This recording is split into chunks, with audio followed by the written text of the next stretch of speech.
Orange County Registered Digital. Hello and welcome to the OCVarsity Gridiron Extra Show, Week 9. I'm your host, Jonathan Khamis, being joined by Dan Albano and Steve Fryer. Yeah, that's a long gaze you're giving me, Steve. You're excited about being here in Mission Viejo. I know. I like my Diablos, man. I like this We place. took the Mission Mobile down to the field. Coach Bob Johnson was gracious enough to hand us over the keys All we to need his is car. Harvey up in the PA booth, you know.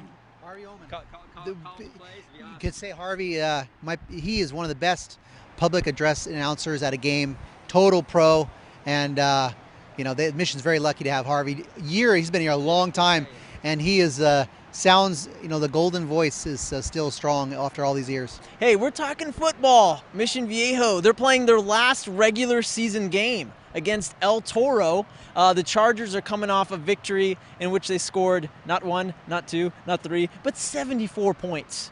That's a lot. Mission Viejo is, of course, riding high. I think they've won 7 games in a row after losing their first 2.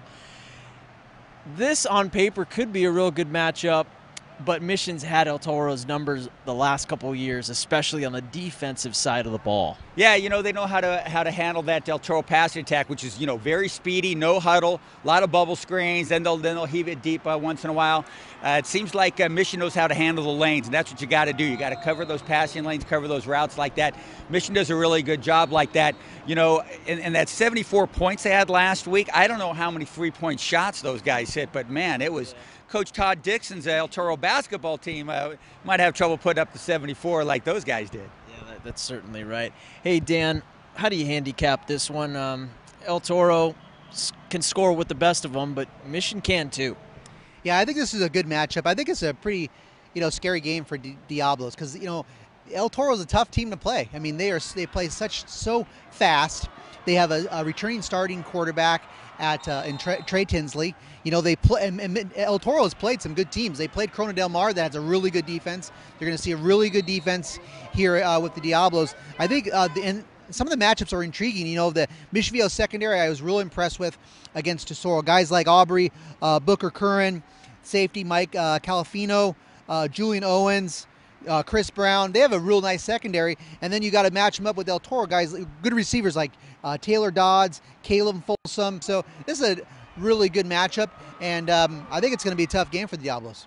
All right, that's what the experts think. Let's go and hear what the Diablos have to say. They started off 0-2. How did they recover? Well, when we lost, we were just like, whoa, like this never happens at Mission. So we really just sat down as a team and kind of just talked. We were like, hey guys, look, like we need to step it up. This is not what Mission is about. We just kind of finally came together as a team. Started playing as brothers, as one. I think from that, just been able to carry it on week after week. Well, truthfully, we didn't have many returning stars this year. We were really young. We didn't really mesh well at the beginning of the year, but after the first couple of losses, we knew we weren't playing Mission football, and we just brought together and started playing as a team. A rough beginning, and we're not used to it, and luckily our kids aren't used to it, and they didn't like it. So we've slowly turned it around a little bit and got a chance to do something special again Thursday night. Yeah.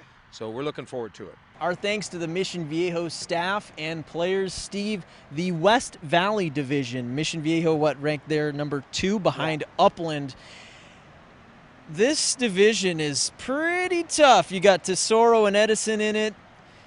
How do you handicap this playoff going early on here? Yeah, it's a couple weeks away from the playoffs, Jonathan, and it's an interesting division. The South Coast League and the Sunset League from Orange County moved out there in that West Valley division. A lot of good schools in that Temecula area out there, and also you've got the baseline schools with Upland and that sort of thing, and Chino Hill, some really good teams in this division. A lot of teams that have been in the state top 25, and also in our SoCal top 20 here and there.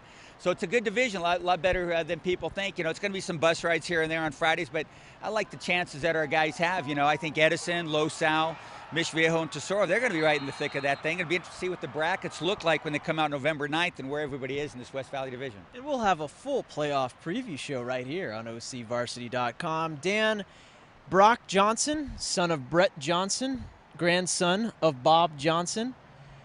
His progress this season, how do you see him doing so far? I've been really impressed. I think he really kind of came of age against Tesoro. He led them in that last 6-7 minutes of the game, led them down for the winning field goal with about 30 seconds left, Corey Seibert kicked that about 29-yard field goal. Brock was coming up huge, some third down conversions. He was scrambling, pressured. He's making tough plays, taking a late hit. That was key on that drive. And it's pretty surreal for me to watch it as somebody who's been around Orange County long enough. I saw Brett play, saw Rob play, seen Bob coach at El Toro where Brett and Rob played.